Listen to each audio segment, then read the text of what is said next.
Okay, I'm Pastor Joseph Germaine. I am the pastor of Global Refuge Community Church. And we have this garden going on here. It's a partnership between my church and the Ethiopian Orthodox Church here in Tampa. This project got started about 4 years ago. Actually, I started working with Burmese refugees about 7 years ago. They had started arriving in Tampa, and they began attending our church. And we tried to help them as much as we could, teaching them English and helping them with practical things. And then I noticed that there were many of them that were just relocating to other states, and I asked why. They said, well, it was very difficult for them to find jobs, So I was trying to figure out a way that we could keep them here, get some kind of occupation for them.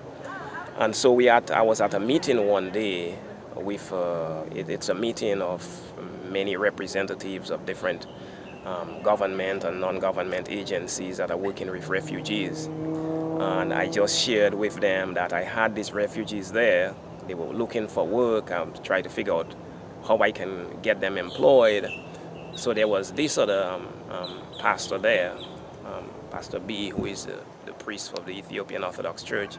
And he told me, well, we have about 5 acres of property that we are not using, and my people at the church, they are not really interested in agriculture.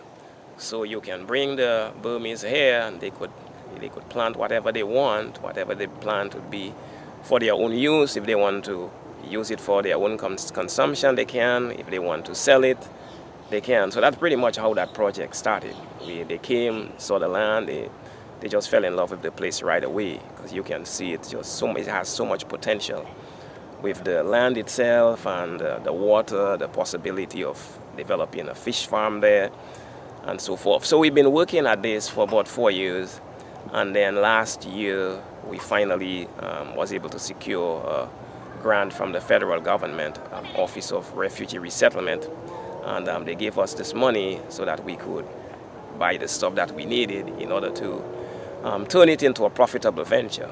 Up to that point, with basically whatever they planted, they just use it for their own families.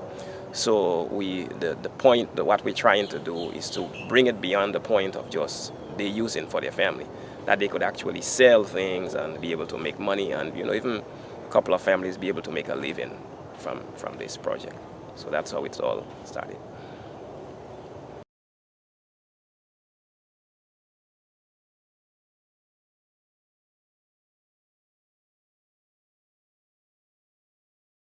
The Burmese are the ones doing the work. However, the long-term goal has also been to include other refugees.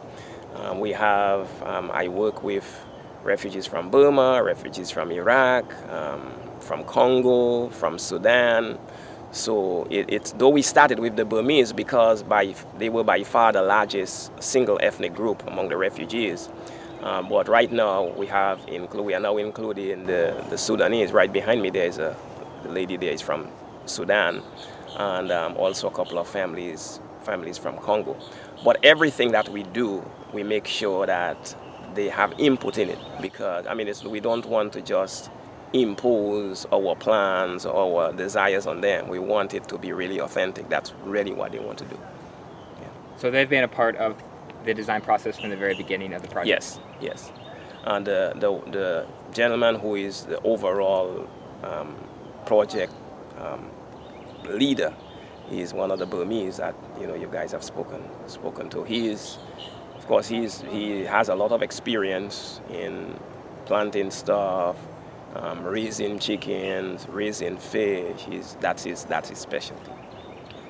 How do you get in contact with the families?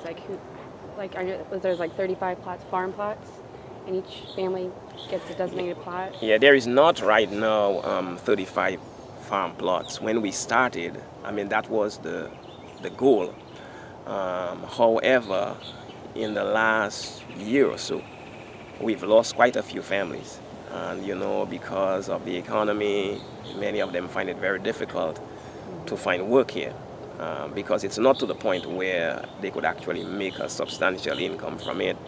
So they have, the Burmese have like a network of contacts, So somebody calls them from Iowa and said, hey, there's a chicken plant and they are hiring people and they're paying $15 an hour. Well, that's a big attraction.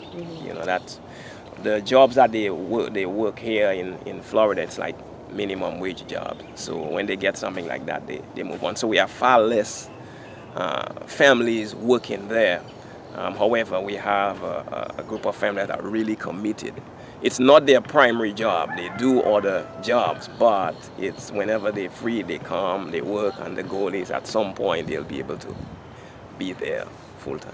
Right now, actively full time that are really every day, every week working, about 10 families. Okay. Now, the advantage is the families are very large.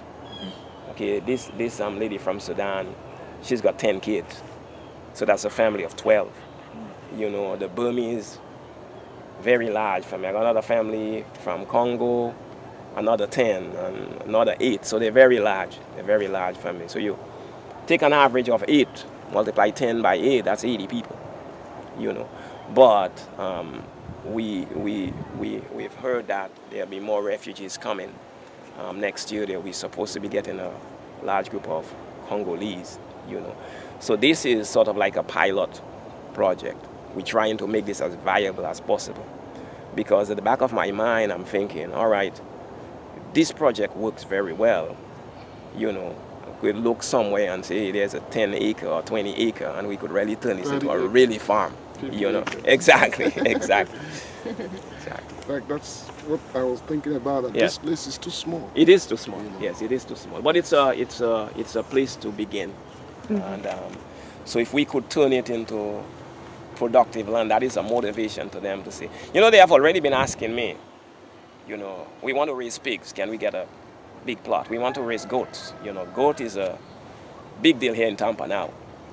Because great market.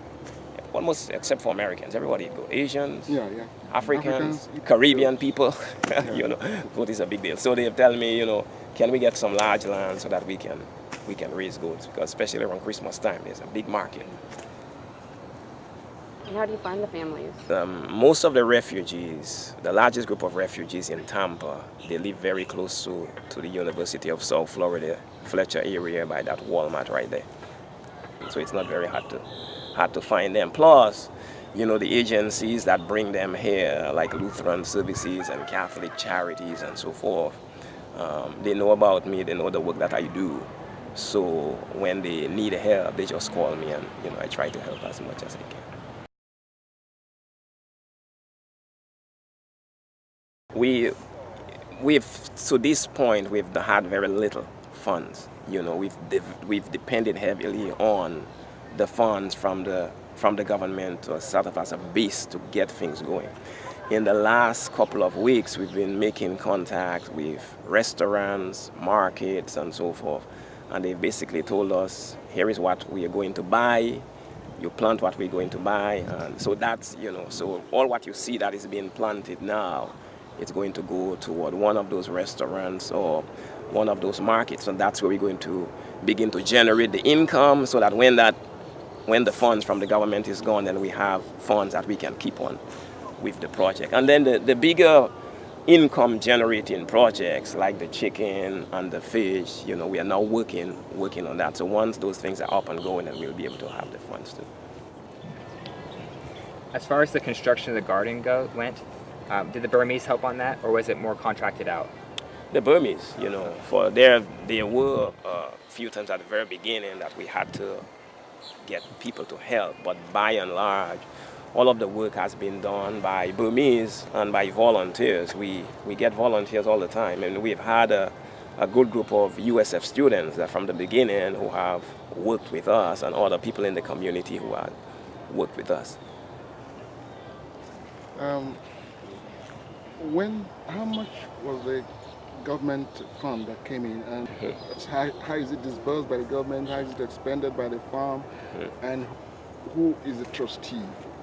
Okay, the first question would be, the garden does have a board, and the board is made up of several different people in different areas of specialty. Most of them have held government jobs, so they're expert either in the field of accounting or social work or something. They sort of give us direction as to how things should be done.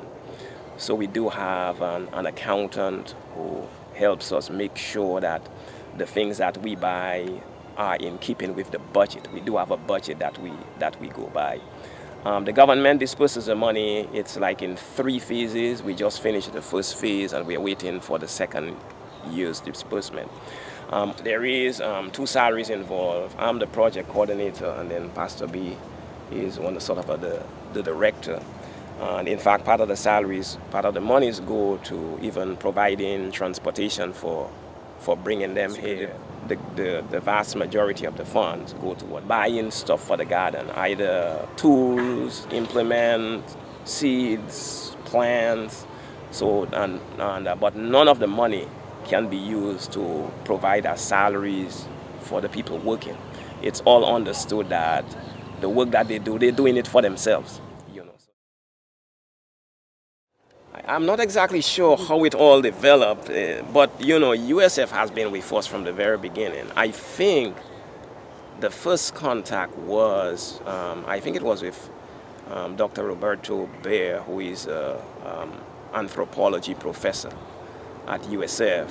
And I do not know how she heard about us, but she's always been interested in the Burmese people and their culture and so forth, and she's helped, along the way. So she may have been the first USF contact, and from her, she's like the grandmother of the garden. I mean, she just makes connections with everybody, and to help us. And the work that USF is doing today, like let's say, for instance, the greenhouse, what are the impact and benefit do you think that'll have? The greenhouse in itself is something that we've wanted to do for a while. We've spent a lot of money buying seeds, buying plants, especially, during the winter time, it's hard to find plants. Sometimes we lose some of the plants during winter time.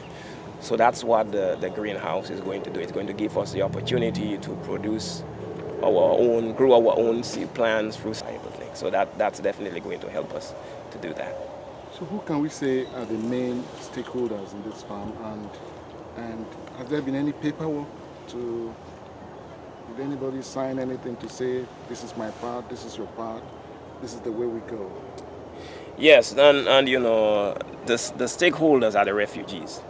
The only thing they do not own is they don't own the land, they own whatever is there. We have, we recruit them, we have a contract that they sign, say, okay, I'm going to be involved in this, here's what the requirement is, and part of what we are in the process of doing right now is sort of dividing the place into smaller plots so that we can assign to each family their own plot. To this point, it's worked very well. Even though they are, different families, different ethnic groups, even different countries, they've been able to work together with the understanding that this is ours, and everybody has a share in it. But, one principle that we've sort of tried to tap into is the principle that if I own something, then I'm going to take better care of it, and I'm going to, it's like this whole system of capitalism. I'm going to try to make it as productive as possible. So that's what we're doing now. In fact, this lady from Sudan here just told her this plot that she's cleaning right now, that's hers, So we're going to provide the seeds and the plants because, she's a different culture. The Burmese are, they eat basically what Asian people eat. The Africans have their own different things that they eat, so we want to be able to, for her to be able to plant the things that she likes. Yeah. All right, I'm Pastor Joseph Germaine. I'm originally from the island of Dominica. I've been here about 20 years, and I love it, but home will always be home.